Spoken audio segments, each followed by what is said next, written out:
Hello everyone. आज है 14 अक्टूबर और आज की इस क्लास में हम डिस्कस करेंगे 14 अक्टूबर से बनने वाले करंट अफेयर के सभी इंपॉर्टेंट क्वेश्चंस। प्रीवियस क्लास में हमने देखा था कि पीस के लिए यानी कि शांति के लिए 2025 का नोबेल पुरस्कार ये दिया जाएगा मारिया मचाडो को। भारत ने अभी हाल ही में पड़ोसी अफगानिस्तान में अपने तकनीकी मिशन को 4 वर्ष के बाद फिर से दूतावास का दर्जा देने की घोषणा कर दी है। भारत यूके रक्षा समझौता 2025 के दौरान भारत ने सेना के लिए लगभग 3700 करोड़ की लागत से हल्के बहुउद्देशीय मिसाइल खरीदने का फैसला किया है। भारत रशिया के बीच जो इंदिरा सैन्य अभ्यास है ये राजस्थान में शुरू हुआ। इंटरनेशनल पर्पल फेस्टिवल के तीसरे संस्करण का आयोजन पणजी ने किया है। 2025 के टाइम 100 नेक्स्ट लिस्ट में शामिल एकमात्र भारतीय क्रिकेटर यशस्वी जायसवाल बने। और कुनो नेशनल पार्क जो मध्य प्रदेश में है, यहाँ भारत की पहली चीता सफारी शुरू की गई है। भारतीय सेना के द्वारा शत्रु ड्रोनों का वास्तविक समय में पता लगा करके उन्हें नष्ट करने के लिए जो रक्षा प्रणाली लॉन्च की गई नाम है सक्षम। मिसेस यूनिवर्स का खिताब जीतने वाली पहली भारतीय बनी है शेरी सिंह। और चाइना ने गोबी रेगिस्तान में दुनिया का पहला सौर तापीय सौर ऊर्जा संयंत्र शुरू किया है। अमेरिका और रशिया के बीच जो न्यू स्टार्ट ट्रीटी है 1 साल के लिए एक्सटेंड की गई है। अंतरराष्ट्रीय बालिका दिवस मनाया जाता है 11 अक्टूबर को। तो ये सभी क्वेश्चंस हमने देख रखे हैं प्रीवियस क्लास में। चलिए शुरू करते हैं आज का हमारा पहला सवाल। लेकिन इसके पहले मैं आपको बता दूं, जैसे कि हर महीने आप लोगों के लिए करंट अफेयर की ई बुक लॉन्च की जाती है। सितंबर महीने की ई बुक लॉन्च की गई थी जिसमें कि 1 से 30 सितंबर तक का कंप्लीट डेटा आप लोगों को एमसीक्यू फॉर्मेट में कवर कराया गया था, जिनकी संख्या 250 प्लस थी। साथ ही एक ई बुक आप लोगों को फ्री ऑफ कॉस्ट दी गई थी वन लाइनर में। इसमें भी 250 प्लस इंपॉर्टेंट सितंबर महीने के करंट अफेयर के क्वेश्चंस थे। जिन स्टूडेंट को ये ई बुक नहीं मिली है, कल्याणी मैम ऑफिशियल का जो एप्लीकेशन है इसमें जाइए और यहाँ जाकर के डाउनलोड कर सकते हैं। चलिए शुरू करते हैं आज का हमारा पहला सवाल। सवाल है, कौन सा राज्य है जो कि वन्य जीव संरक्षण अधिनियम 1972 में संशोधन करने वाला पहला राज्य बना है? आंसर इसका हो जाएगा केरला। ऑप्शन नंबर बी है। केरल वन्यजीव संरक्षण अधिनियम जो 1972 का था, इसमें अमेंडमेंट करने जा रहा है। यहाँ की विधानसभा ने मानव पशु संघर्ष की बढ़ती घटनाओं को कम करने के पर्पज से ये जो संशोधन विधेयक है ये पारित कर दिया है। देखिए, सबसे पहली बात, राज्य जो कि इस पर संशोधन करने जा रहा है ये है केरल। उद्देश्य क्या है? इसका उद्देश्य है राज्य में मानव और वन्य जीवों के बीच बढ़ते संघर्ष को संबोधित करना। इसमें प्रावधान की यदि बात की जाए तो इस संशोधन से मानव जीवन या कृषि को खतरा पैदा करने वाले जंगली जानवरों को कंट्रोल करके, या आप कह सकते हैं इन्हें नियंत्रित तरीके से मारने की प्रक्रिया को आसान बनाने की उम्मीद है। इसका ऐतिहासिक महत्व की यदि हम बात करें तो केरल केंद्रीय वन्यजीव कानूनों में संशोधन करने वाला पहला राज्य बना है। इंपॉर्टेंट है, इसलिए करंट अफेयर में मैं आप लोगों को ये बता रही हूँ।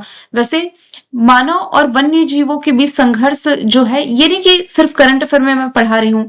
फॉर एग्जाम्पल, आपको यदि याद होगा तो मैंने बताया था कि मध्य प्रदेश का जो बांधवगढ़ है, बांधवगढ़ टाइगर रिजर्व में अभी हाल ही में मुख्यमंत्री जो है मध्य प्रदेश के मोहन यादव, इन्होंने गज रक्षक ऐप लॉन्च किया था। क्यों?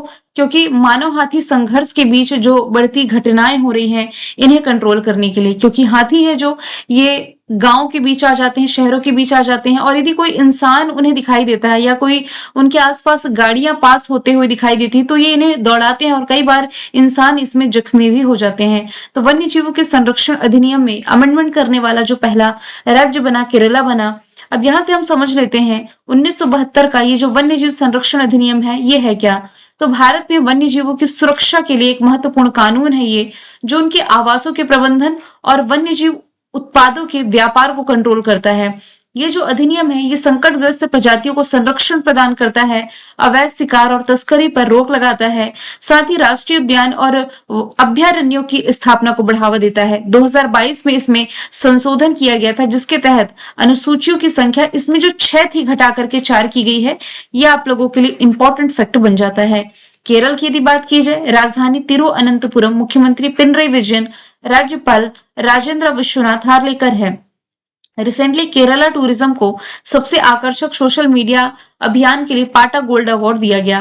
भारत का 100% डिजिटल साक्षर राज्य यही है। और इसके अलावा 10वीं कक्षा के सभी छात्रों के लिए रोबोटिक शिक्षा को इसने कंपलसरी किया है। तिरुओणम फेस्टिवल यहाँ मनाया गया। केरला हाई कोर्ट ने पहाड़ी पर्यटन स्थलों में सिंगल यूज प्लास्टिक को बैन किया। वरिष्ठ नागरिक आयोग स्थापित करने वाला ये पहला राज्य है। कोझिकोड भारत का पहला यूनेस्को के द्वारा घोषित साहित्य शहर चुना गया। सर्वश्रेष्ठ समुद्री राज्य का अवार्ड इसे मिला। एक्सपायर हो चुकी दवाओं को इकट्ठा करने के लिए और उनके निपटान के लिए एन प्राउड पहल की शुरुआत भी केरला ने करी है। यहाँ से ये लाइन मैं पढ़ना भूल गई कि केरल का जो अलापुझा जिला है, यहाँ का आर्थुंगल पुलिस स्टेशन देश का पहला आईएसओ प्रमाणित पुलिस स्टेशन बना है। इस क्वेश्चन में बात की जा रही है भारत के पहले राज्य की। तो देखिए, भारत में पहली बार डिजिटल वोटिंग कराने वाला जो राज्य बना, ये बिहार बना है। इसके अलावा 24/7 चलने वाला अनाज एटीएम लॉन्च किया था ओडिशा ने। और गौ अभ्यारण्य स्थापित करने वाला जो देश का पहला राज्य है, ये हो जाएगा मध्य प्रदेश। सवाल नंबर दूसरा है, किस राज्य में गरीब परिवारों को आर्थिक सहायता देने के पर्पज से अरुणोदय 3.0 योजना की शुरुआत की गई? तो अरुणोदय 3.0 योजना लेकर के आई है असम गवर्नमेंट। किस लिए लेकर के आई है? तो गरीब परिवारों को आर्थिक रूप से सशक्त बनाने के लिए ये एक वित्तीय सहायता योजना है, जिसका उद्देश्य गरीब परिवार, खासकर महिलाओं को आर्थिक मदद पहुंचाना है। जिस राज्य ने लॉन्च किया ये असम है। इसका पर्पस मैं बता चुकी हूँ, जिसमें कि वित्तीय सहायता शामिल है, जो हेल्थ इमरजेंसीज होती हैं या स्वास्थ्य आवश्यकताएं होती हैं। इसके अलावा खाद्य पदार्थों पर सब्सिडी भी इसमें दी जाएगी। लाभ किन्हें होगा? तो देखिए, ये जो योजना है ये लाभार्थियों को दवाइयां यानी कि मेडिसिन हो गया, दाल हो गया, चीनी हो गया या अन्य आवश्यक वस्तुएं प्रोवाइड कराने के लिए फाइनेंशियल हेल्प प्रोवाइड कराती है। असम की राजधानी दिशपुर मुख्यमंत्री हेमंता बिस्वा शर्मा 18 साल से अधिक उम्र के व्यक्तियों के लिए या इनके नए आधार कार्ड बनाने पर असम गवर्नमेंट ने पाबंदी लगाई है। निजुत मोइना 2.0 योजना ये लेकर के आई। कटी बिहू फेस्टिवल मनाया गया। गजमित्र ऐप सितंबर के महीने में 14 सितंबर को प्रधानमंत्री नरेंद्र मोदी जी ने असम के गोलाघाट में देश की पहली बांस आधारित बायो रिफाइनरी का उद्घाटन किया। गैंडों के अवैध शिकार को रोकने के लिए यहाँ ऑपरेशन फाल्कन की शुरुआत की गई। असम के मोइदम्स को यूनेस्को हेरिटेज साइट में शामिल किया गया। विकास लखेरा असम राइफल्स के महानिदेशक बने। ये खुद का सैटेलाइट लॉन्च करने जा रहा है। ट्रांसजेंडर कम्युनिटी को इसने ओबीसी का दर्जा दिया। बक्सा जिले में गर्सिनिया कुसुमों की नई प्रजाति खोजी गई है।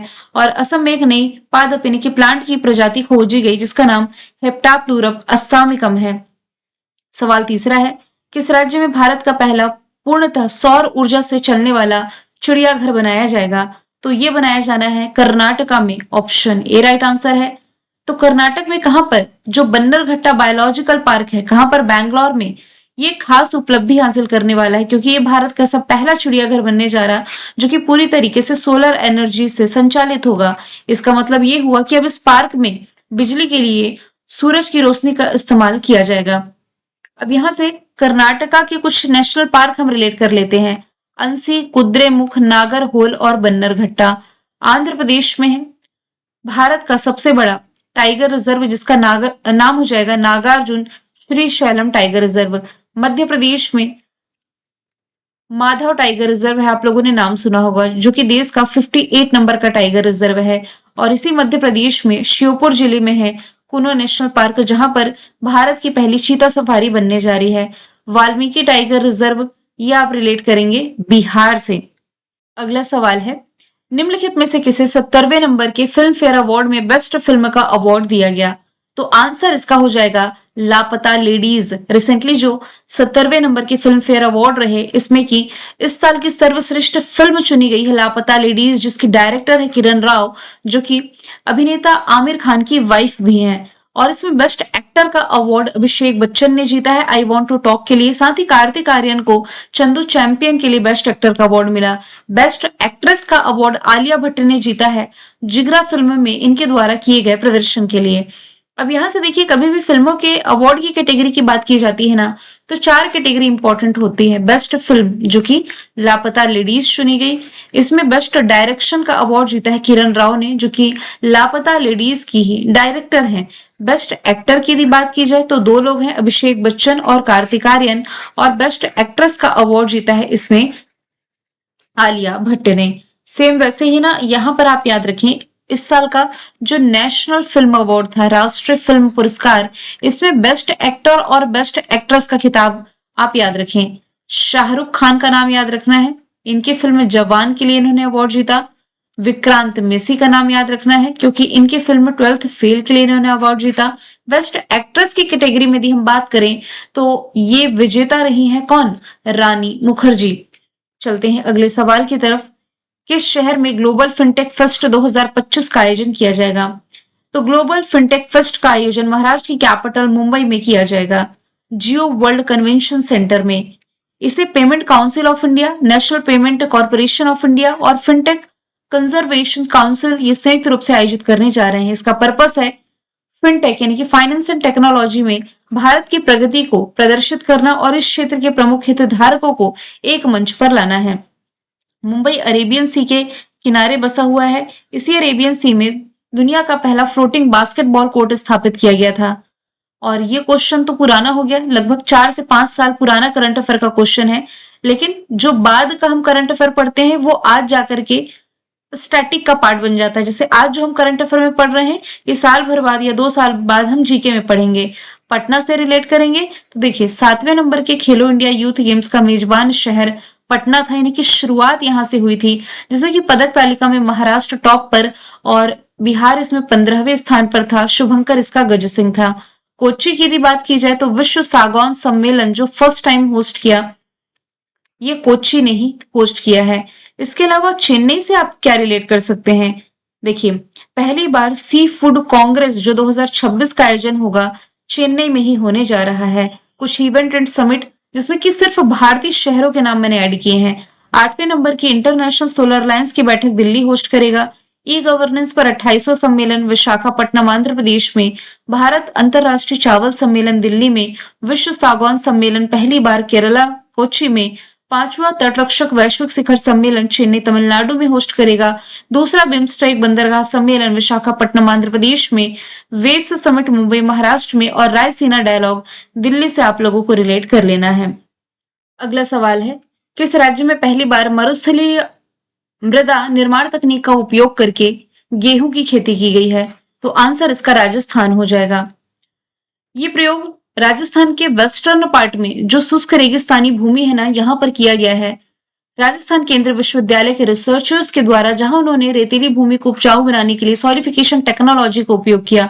तो यहाँ से मैंने राज्य मेंशन कर दिया है, वेस्टर्न पार्ट ऑफ राजस्थान है सॉइलिफिकेशन टेक्नोलॉजी, जिसमें कि इन्वॉल्व है राजस्थान केंद्रीय विश्वविद्यालय। इसका पर्पस है बंजर रेतीली रेत को उपजाऊ मिट्टी में कन्वर्ट करना, जिससे गेहूं जैसी फसलें उगाई जा सके और रेगिस्तान के विस्तार को रोका जा सके।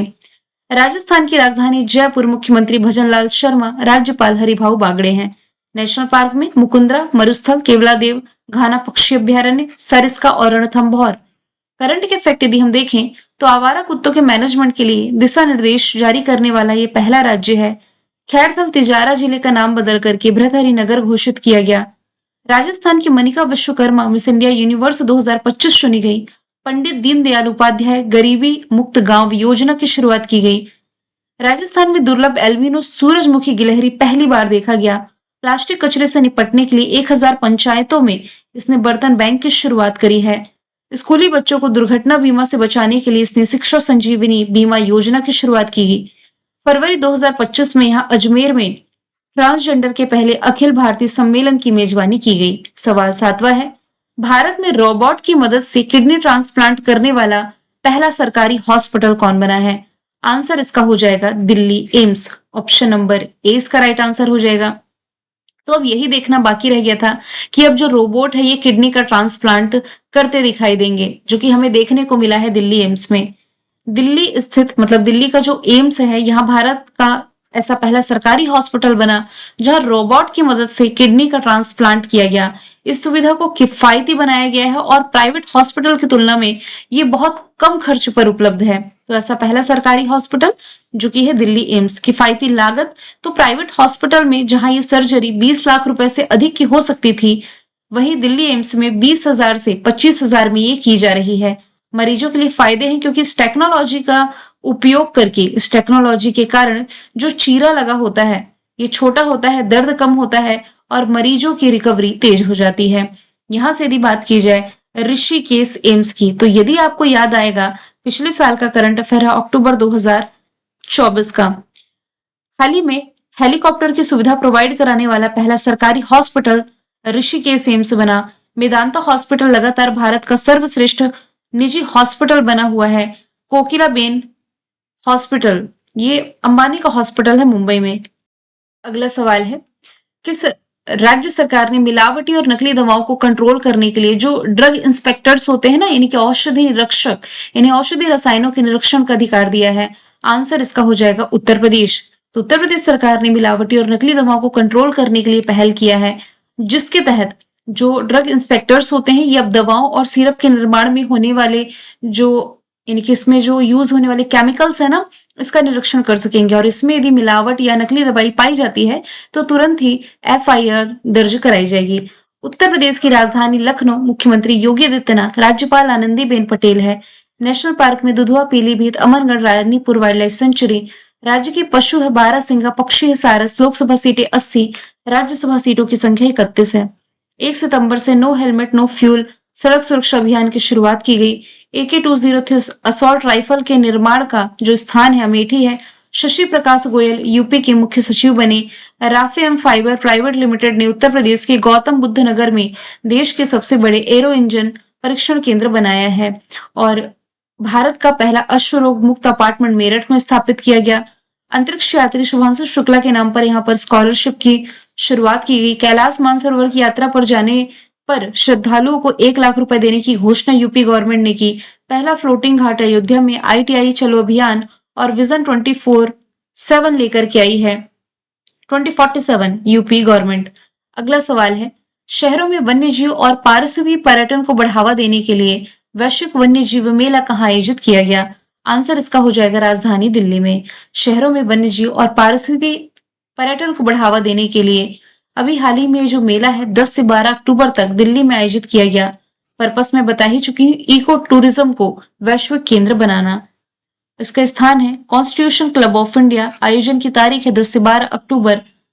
पर्पस है वन्यजीव संरक्षण और पारिस्थितिकी पर्यटन की संभावनाओं को बढ़ावा देना। दिल्ली के करंट अफेयर यदि हम देखें तो राजीव वर्मा दिल्ली के मुख्य सचिव बने। सेमिकॉन इंडिया सम्मेलन यही हुआ जहां देश का पहला स्वदेशी चिप लॉन्च किया गया, नाम है विक्रम।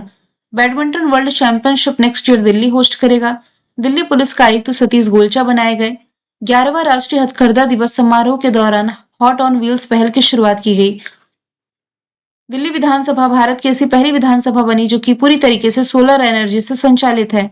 सेंट्रल विस्टा प्रोजेक्ट के तहत बने कर्तव्य भवन का उद्घाटन यहाँ किया गया।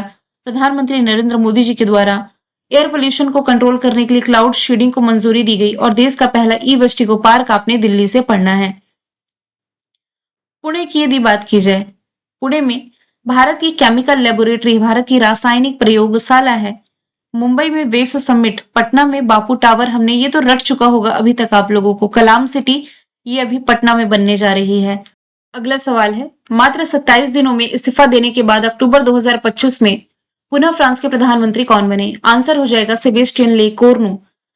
तो देखिए, अभी हमने रिसेंटली पढ़ा था कि 27 दिनों के कार्यकाल के बाद 9 अक्टूबर को इन्होंने पद से इस्तीफा दे दिया। अब ये फिर से प्रधानमंत्री बन रहे हैं 10 अक्टूबर को। मतलब ये खुद ही इतना कंफ्यूज है, ये कुछ नहीं कर रहे, सिर्फ हमारे आपके लिए करंट अफेयर का कंटेंट बढ़ा रहे हैं। 2022 में यहाँ के जो राष्ट्रपति इमैनुअल मैक्रोन, ये दोबारा से फ्रांस के राष्ट्रपति चुने गए थे और इनके चुने जाने के बाद ये फ्रांस के 6वें प्रधानमंत्री थे, जबकि 13 महीने में 5वें प्रधानमंत्री है फ्रांस के। फ्रांस में प्रधानमंत्री और राष्ट्रपति में क्या अंतर है? यहाँ के जो राष्ट्रपति होते हैं ना, ये राष्ट्र का चेहरा होते हैं। जो फॉरेन पॉलिसीज होती है और रक्षा प्रमुख, ये यही होते हैं, जबकि प्रधानमंत्री ये सरकार के चालक होते हैं, संसद के प्रति जवाबदेह, जो इंटरनल पॉलिसीज होती है और प्रशासन के प्रमुख माने जाते हैं। इमैनुअल मैक्रोन फ्रांस के राष्ट्रपति है। बेंजामिन नेतन्याहू इजराइल के प्रधानमंत्री हैं। कीर स्टारमर यूके के प्रधानमंत्री हैं। फ्रांस की capital Paris, currency euro, Emmanuel Macron president. फिलिस्तीन को मान्यता देने वाला पहला G7 कंट्री फ्रांस है। सबसे पहले आयु सत्यापन ऐप का परीक्षण करेगा फ्रांस। प्रशांत क्षेत्र न्यू कैलेडोनिया और फ्रांस के बीच नए समझौते की घोषणा की गई। लास्ट ईयर का ओलंपिक इसने मेजबानी की थी। अबॉर्शन को लीगल करने वाला पहला देश, व्हाइट हाइड्रोजन की खोज की गई। कोलकाता इंटरनेशनल फिल्म फेस्टिवल के 30वें संस्करण में थीम कंट्री फ्रांस है। इस साल फरवरी के महीने में आर्टिफिशियल इंटेलिजेंस एक्शन शिखर समिट फ्रांस ने होस्ट किया। प्रधानमंत्री नरेंद्र मोदी ने इसमें पार्टिसिपेट किया है। मैंने कल आपसे पूछा था, बालोद भारत का पहला ऑफिशियली रूप से बाल विवाह मुक्त जिला बना, किस राज्य में है? छत्तीसगढ़ में। आज का सवाल है आपका, 68 नंबर के कॉमनवेल्थ संसदीय सम्मेलन का आयोजन कहाँ किया जाएगा?